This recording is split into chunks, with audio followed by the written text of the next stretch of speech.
Faith, history and culture. What makes Kumbh a global phenomena? Historians' take on the grandeur of Maha Kumbh. How historian Nick captured the spirit of Maha Kumbh and also decoded what it really means for him, for India and for the world.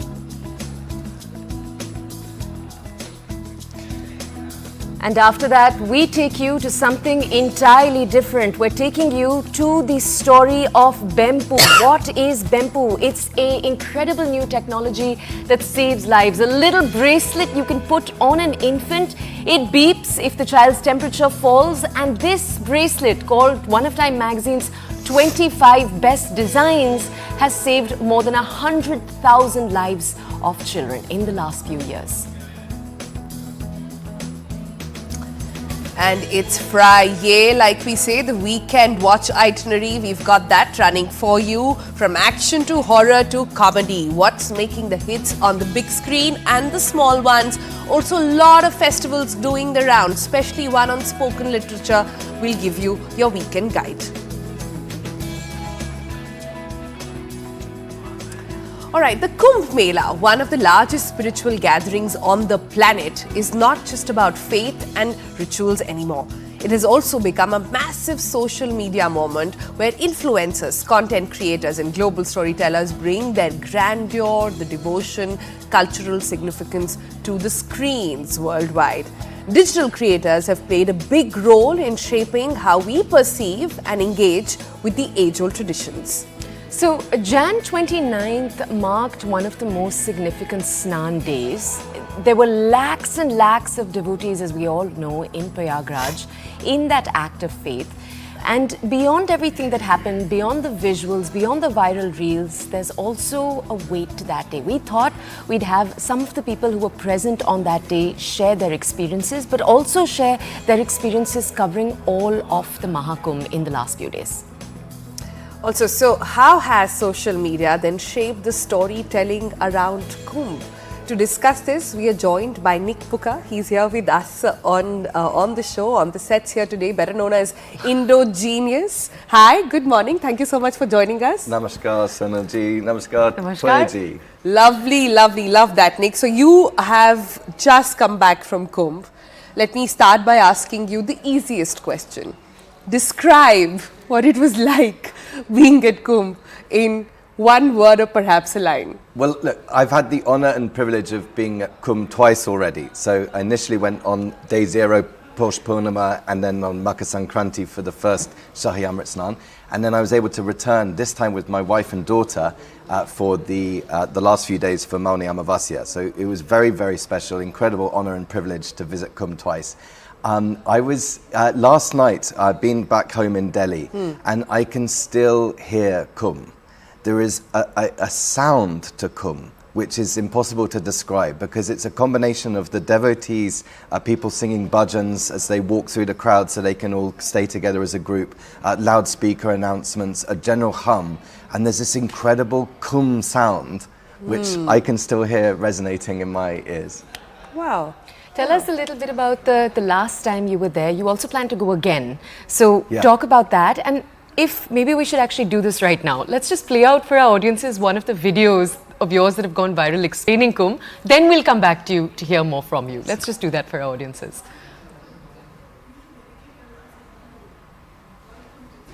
All right, that's playing in the side. We can't actually hear it yet. Yeah. So when it's queued up, we'll actually go back to it. But why don't you tell us a little bit about what that experience was like the second time you went, and then we'll talk about the future, the fact that you want to go again. So the second time was the greatest gathering of humanity to ever have taken place. And actually, I think Prayag is a place that has been visited by more people over time than anywhere else on earth. If you think there are tens of millions, crores of people there right now, there have been millions of people visiting each year for the Kumbh Melas as well as the Ard Kumbhs and the Purna Kumbhs, hundreds of thousands in the millennia past. And if you add that cumulatively up, over 1 billion people have visited this place. So it has that combined focus and attention for such a long period of time. And when we were there on Mauni Amavasya, this is the silent new moon. This is the moment when the creation of the universe is said to have taken place right there at Prayag. in the Prithvi Jaya Jaganam, the loins of the earth. This is where everything came into existence, where earth and where atmosphere and heaven separated, Bhur-Bhuva Swaha, separated out. And the Akshayavat tree at the Sangam and the Brahma Yupa pole that is said to be the axis of the universe is right there at Prayag. Okay, so this is an incredibly important place in terms of the focus of time, of history, of devotion, of faith. Now, as we're approaching this moment, Mauni Amavasya, it's a countdown, a celestial countdown. You've got 3 clocks all synchronizing. You've got Jupiter, Brihaspati, entering into Taurus, Vrishab. Then you've got the sun, Surya, entering Makha, Capricorn. And then finally, you have the countdown in the Krishna Paksh, down towards Mauni Amavasya, down towards the new moon. Everything is getting darker and darker until the new moon, when everything is at its stillest. And it's at that moment that tens of millions of people want to come to the same place. And tragically, a population the size of the United Kingdom trying to get to an area that's smaller than Central Park. And tragically, in the crowds, there was this awful stampede, this crush. And it was in a location that I had the privilege, the fortune to be at last week for Makar Sankranti, the first Shahi Amrit Snan, with my friends and family there. And this time we were actually on the arrayal on the southern side on Mauni Amavasya that night, that fateful night. And we only heard word of what was going on as we entered boats at just before sunrise in the Brahma Muhurat. So we were entering onto these boats. We were hearing these awful kind of whispers, rumors, stories.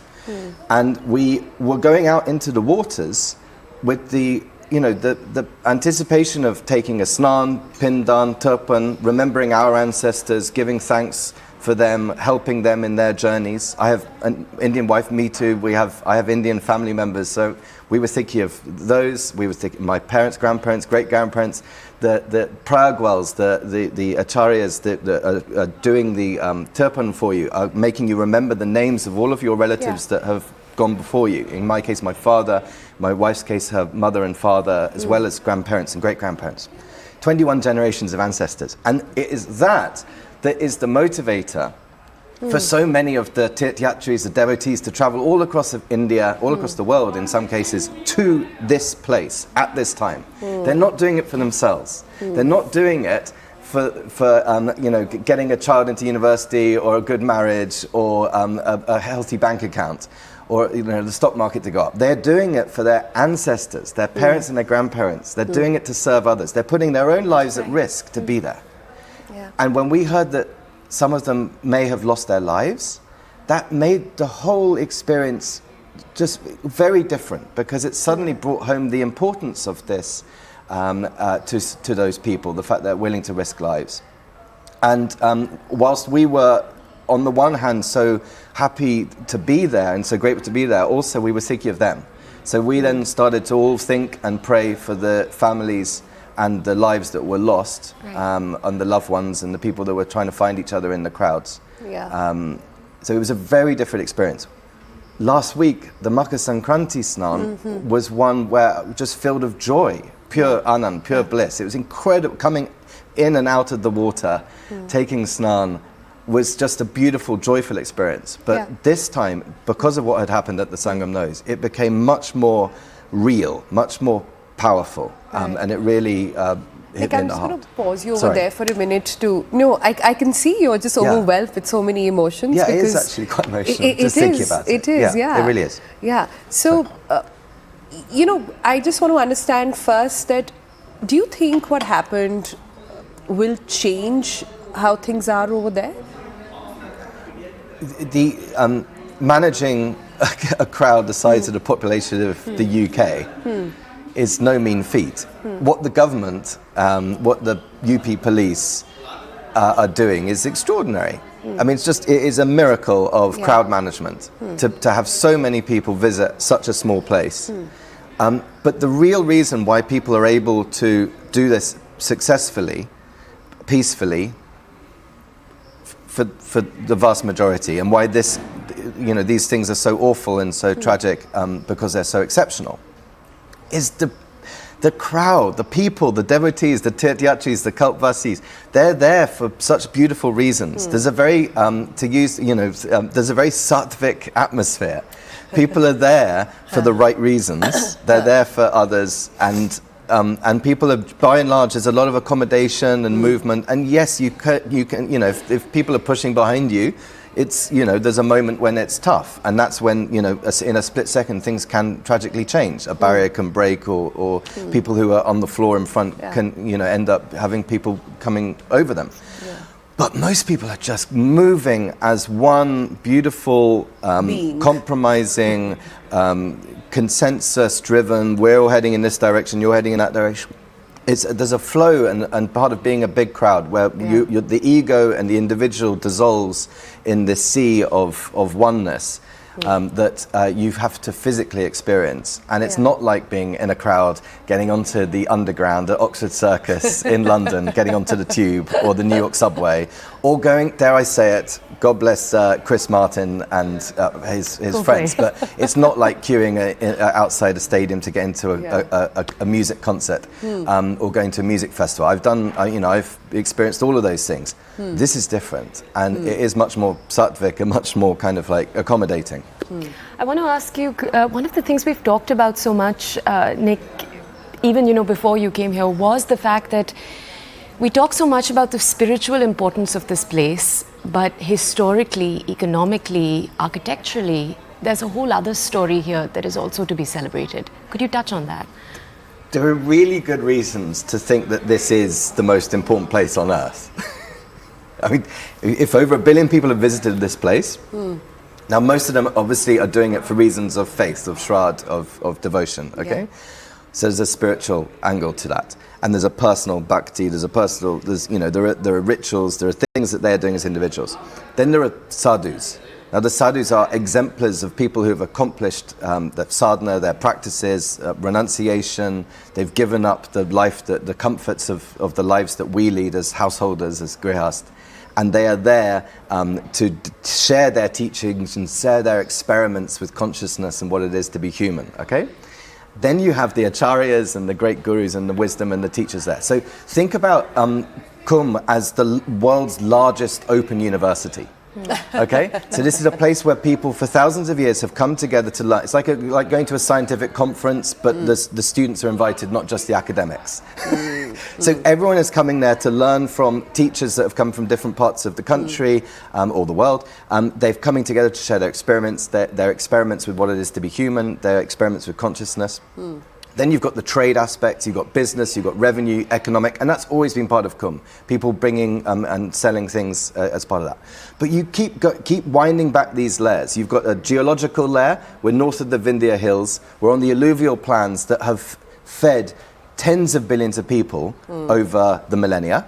Okay, there's 800 million people today in that area, but if you add the population up, it's tens of billions.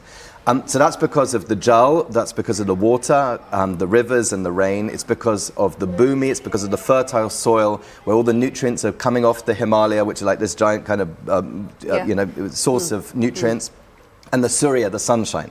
So all of that comes together in the Gangetic plain.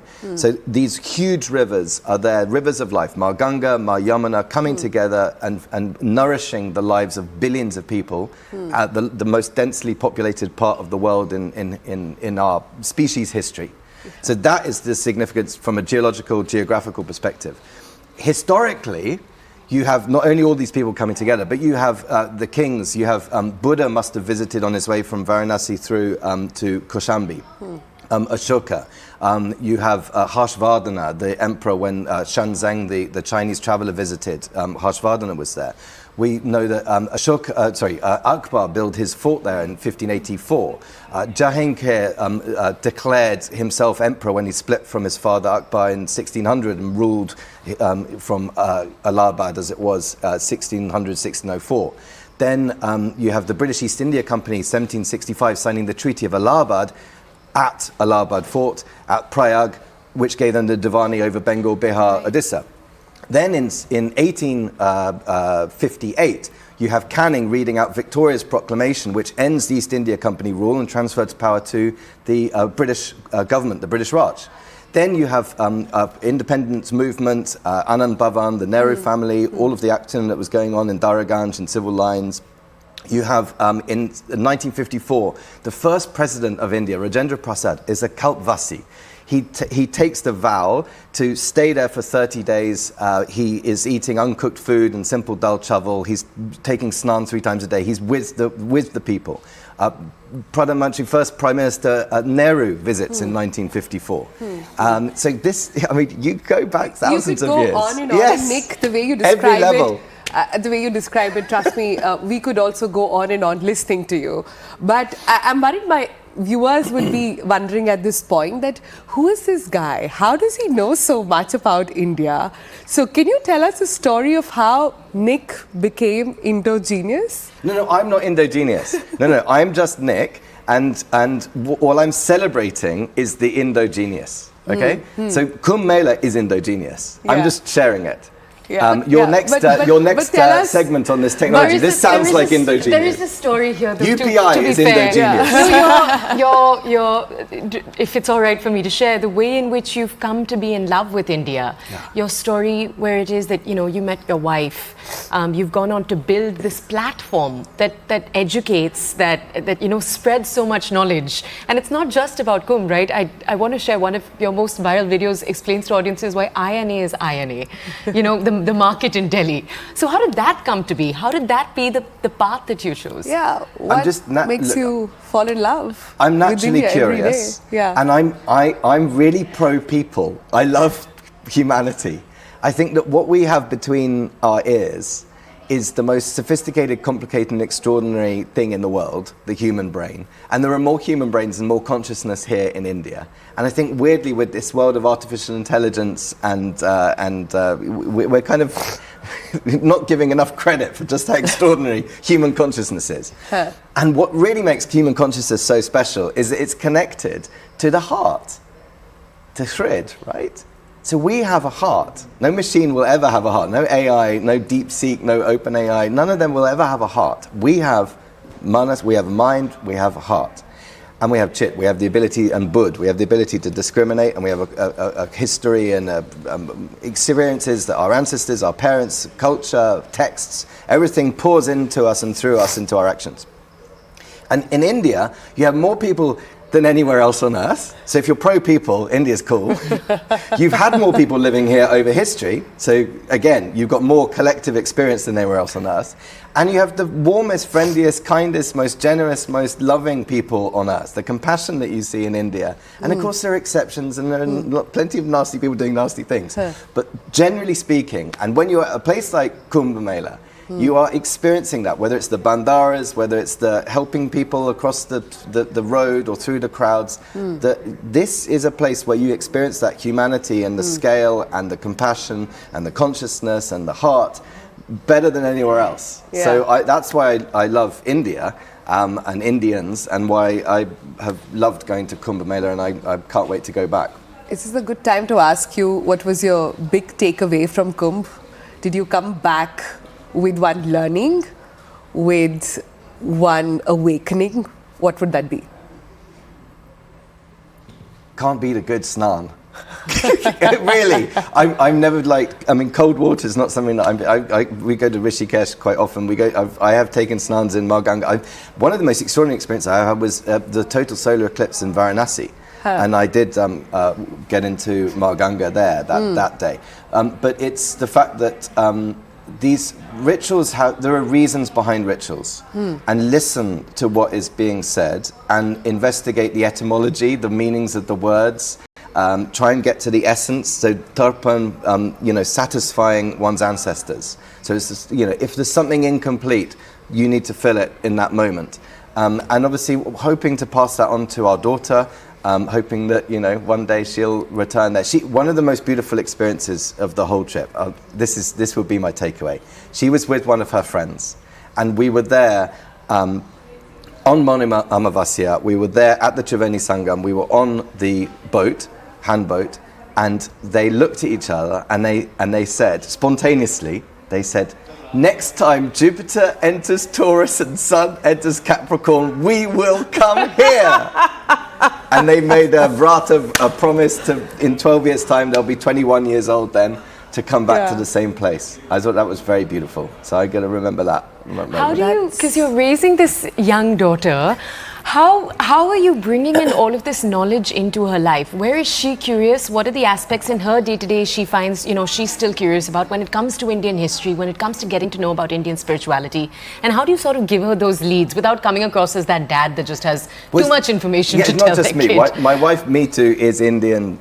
We lived with my mother-in-law for many years, so there's a lot of Indian influence, family kind of knowledge poured in. We were there with other family members, Shabani and Raghav. They came with us, so it's a family effort. But for me, obviously, I'm an outsider, so I have this curiosity and this trying to understand how things come together, and I think that's one advantage that foreigners have. So if you look at the history of the Kumbh, many of the texts we have, apart from the Prayag Mahatmya and the Puranas and Mahabharata and Tulsidas Ramayana, there's lots of Indian sources, but there's also these foreigners, whether it be Chinese or British or Greek, who've come to this and they've described it with the curiosity that you can only really have as an outsider. Why is that happening? Why are they doing that? What's going on here? And I've just fully, over 17 years, just fully embraced every opportunity that this wonderful country and people and my family have offered, and then sharing that with our daughter and making her realize how lucky she is to live in this extraordinary city. Delhi is amazing. It's the best place in the world if your eyes are open to the opportunities to learn and experience what it is to be human. It's all here. And the trees and the birds are fabulous. And the birds at Kumbh were amazing. We saw pied kingfishers, which are the only kingfishers to hover, flying above the waters at the Sangam, at the confluence, and then diving in and dipping into the Amrit. Because they knew. Coming out. They knew too. All right, Nick, lovely, absolutely lovely to have you. We could do this for a really long time, but maybe we'll sit offline and See you talk in 12 more about years. See you. No, maybe before that. Yeah, I was going to say, it doesn't have to be a Kumbh related. And what's amazing is that you might be thinking that Nick knows so much, more than what a lot of Indians would also perhaps get into. But that's the beauty. Sangam is an opportunity, Kumbh is an opportunity for us to all deep dive into our history and understand the true meaning behind it as well. Thank you so much. It's time to thank you and bring on our next guest. Sadhvi Bhagawati Saraswati, spiritual head of the Rishikesh-based Parmarth Niketan Ashram, is with us this morning. Good morning. Thank you so much, Namaskar, for joining us here on the Breakfast Club. Sadhvi ji, can we start by asking you about your biggest takeaways from Kumbh this time around? It's so wonderful to be with you, and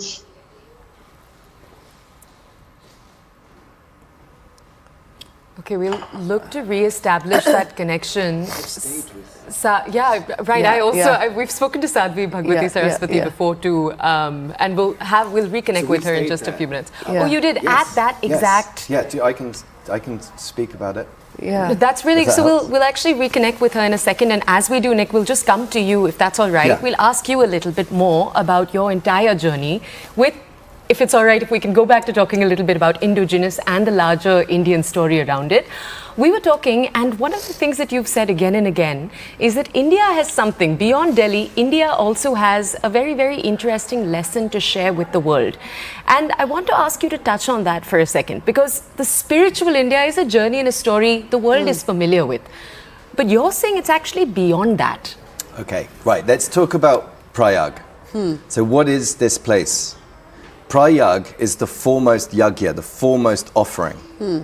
And it's said that Brahma carried out the first yagya at this place. What is a yagya? A yagya is an offering of something of value in order to transform it so that it can bring benefits to the devas, to the gods, and to the participants, the yajaman, the community, the people who are present. Now, they are building altars, Vedi, and that is what was said to have been created for the first time there at Prayag.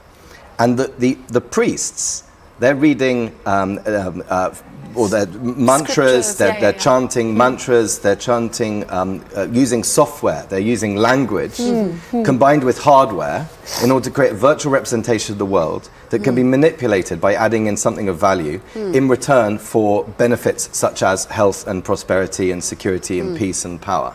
Now this is what they're doing in Silicon Valley right now. They're doing the same thing in Google, in Microsoft, in OpenAI. They're using servers, they're using hardware, manipulating it with language in order to confer benefits. Now those things are related, both literally, in the sense that geometry comes out of the rituals from this place in order to understand space. And time and mathematics comes from the understanding of the stars and the need to calculate the precession of the sequence of the planets, the grahas, the sun, the moon, and so on. So we wouldn't have the modern world, modern science, and this computer age without the mathematics and the geometry and without the mindset that we see there in the yajna. So it's very relevant. But the most important thing in the yajna is what is going on inside the consciousness of the participants, the yajman, but also of the priests themselves and the brahmana sitting by the three fires. And that is the internalization and the transformation of the consciousness, which then can reach out through us to serve others. Yeah. And this is what's going on here, is that we're using these rituals in order to understand what our purpose needs to be, and our purpose needs to be helping others and serving others. And that is what the divine kind of calling is.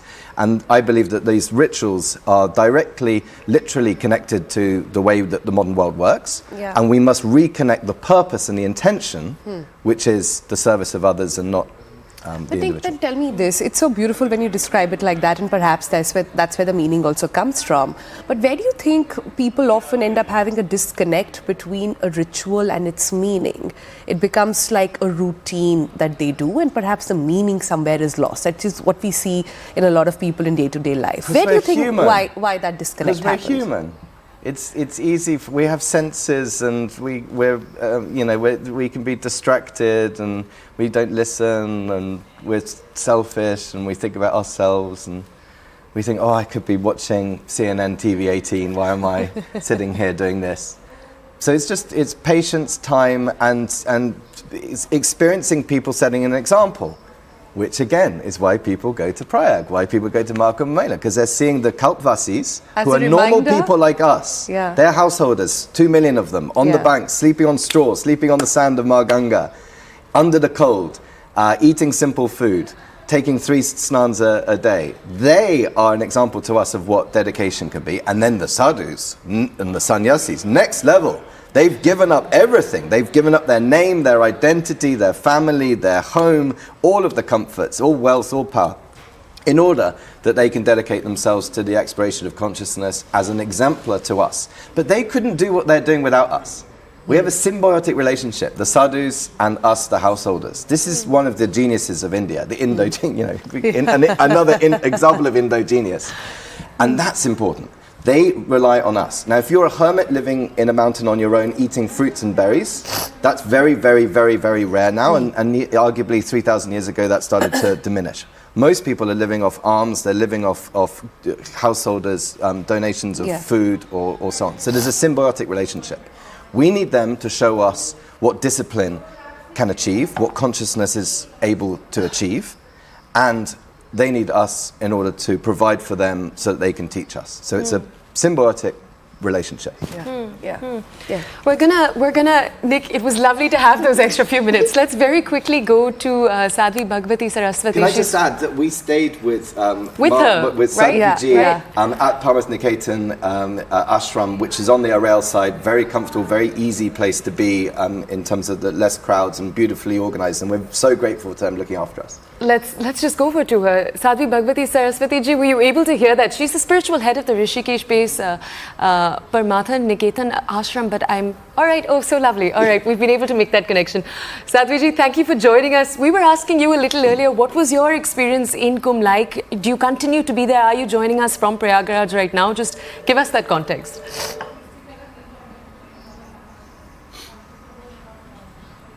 I am joining you from Prayagraj, where our internet connection is fantastic and perfect. The internet connection sometimes comes and goes, but we are here for the key internet connection. And it's been extraordinary. I've been here since the 13th. I was here for the Makar Sankranti Snan. I was here for the Moni Amavasya Snan. And I will be here all the way through till Mahashivratri. And for me, one of the key core takeaways is this oneness of people. It is extraordinary. People of every race, of every religion, of every color, from every country, from all over the world, coming together, eating together, sleeping together, bathing together, praying together. It's been absolutely extraordinary. And having this opportunity after 144 years, an opportunity that not our parents or grandparents would have, neither our children, if they're not already here, nor our grandchildren, but being so blessed to be at this time where it's really like the energies of the universe are coming together for our awakening, for our freedom, for our spiritual connection. And being here with our global family has been such an amazing, amazing blessing.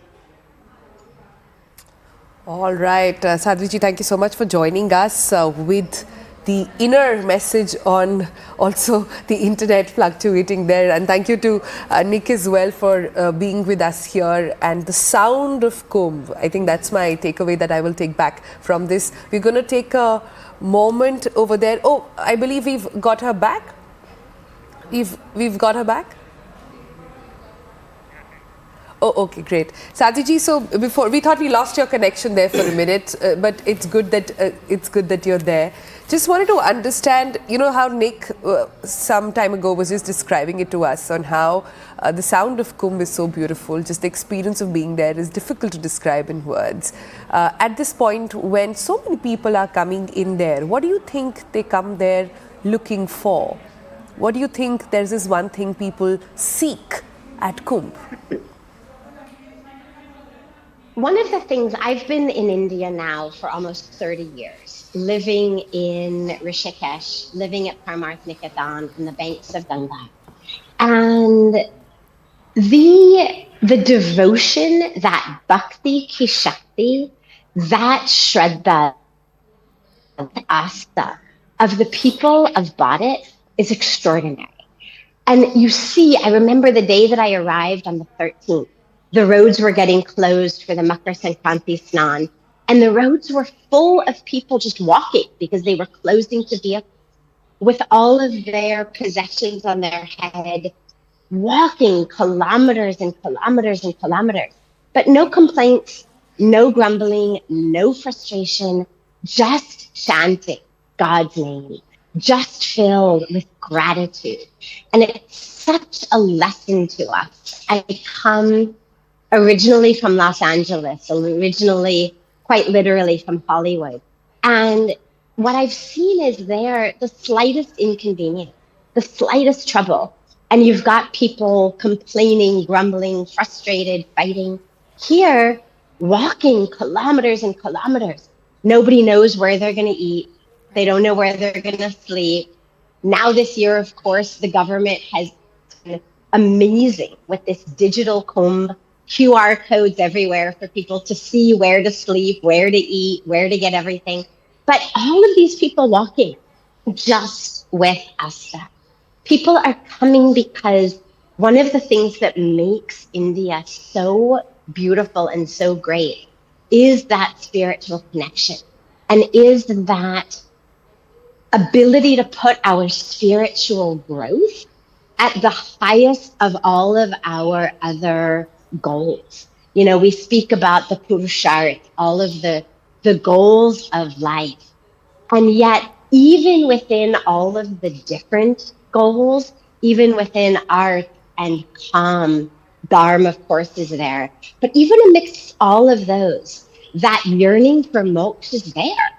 So even while you are fulfilling art, or you're fulfilling calm, you're fulfilling Dharma, we know that ultimately the highest goal is moksha. And so people are coming from every corner of the country, every corner of the world, for that spiritual amrit, for that nectar of self-realization. Because immortality, of course, is not immortality of the body. It's the awareness that who we are has always been immortal, has always been eternal, has always been one with the divine.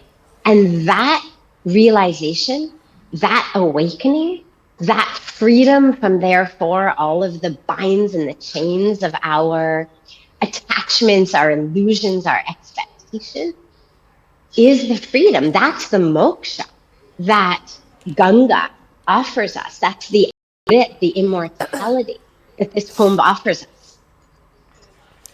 Sadhvi, thank you for touching so beautifully on what it is that we're seeing crores and crores of pilgrims come there for. We hope that you have a beautiful day. Thank you for joining us. We didn't get to touch on your journey into the country that, that's spread decades back. Nick, thank you for joining us.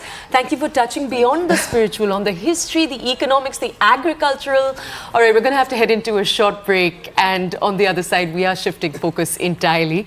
We'll tell you a bit about what we have planned on the other side, but we hope you enjoyed this chat. We'll see you in a few minutes.